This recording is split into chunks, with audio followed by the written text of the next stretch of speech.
செம்ம ஹெல்த்தியாக டேஸ்ட்டாக ஒன் பாட் பொங்கல் செய்யலாமா? பிரேக்ஃபாஸ்ட்டு இது வேறு லெவலில் இருக்கும், மிஸ் பண்ணாதீங்க. ஃபஸ்ட்டு குக்கரில் 1 டம்ளர் பாசிப்பருப்பை நல்லா பாசிப்பருப்போட மனம் வெளியே வர அளவுக்கு நல்லா வறுத்துக்கோங்க. இந்த பாசிப்பருப்புக்கு எந்த டம்ளர் எடுக்கிறீங்களோ அதே டம்ளர் தான் நம்ம எல்லாத்துக்குமே யூஸ் பண்ண போகிறோம். ஸோ அதே டம்ளர் யூஸ் பண்ணிக்கோங்க.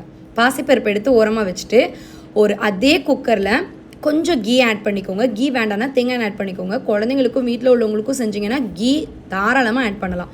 ஜீரகம், மிளகு கொஞ்சமாக ஆட் பண்ணுங்கள். ஏன்னா மிளகு வாயில் கடிப்படும் போது பசங்க அதை எடுத்து ஓரமாக வச்சிடறாங்க. அதை வேறு விதமாக நம்ம சேர்த்துக்கலாம். இப்போதைக்கு கொஞ்சம் ஃப்ளேவருக்கு ஆட் பண்ணிக்கிட்டு கருவேப்பிலை சேர்த்துக்கோங்க. இஞ்சியை குட்டி குட்டியாக நீங்கள் கட் பண்ணியும் ஆட் பண்ணிக்கலாம், இல்லை துருவியும் ஆட் பண்ணிக்கலாம். இதெல்லாம் நல்லா வறுத்து வாசம் வரும் பாருங்கள், வாவ்! அதோட வறுத்து வச்சுருக்கிற பாசிப்பருப்பையும் சேர்த்து 6 டம்ளர் தண்ணி ஊற்றிக்கிறேன்.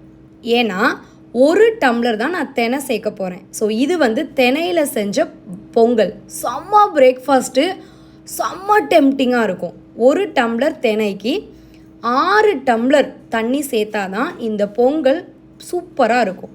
3 விசில், அதுக்கு மேலே வேண்டாம். நான் ஆல்ரெடி சொல்லியிருக்கேன், எனக்கு மில்லட்ஸ் அப்படியே சாப்பிட்றத விட, முக்கியமாக தினையை நான் அப்படியே சாப்பிட்றத விட எனக்கு மிக்சியில் குருணையாக அரைச்சிட்டு சேர்த்தா ரொம்ப சாப்பிட கம்ஃபர்டபுளாக இருக்கும். நான் அந்த மாதிரி அரைச்சிக்கிறேன், நீங்கள் நார்மலாக சேர்த்துக்கலாம்.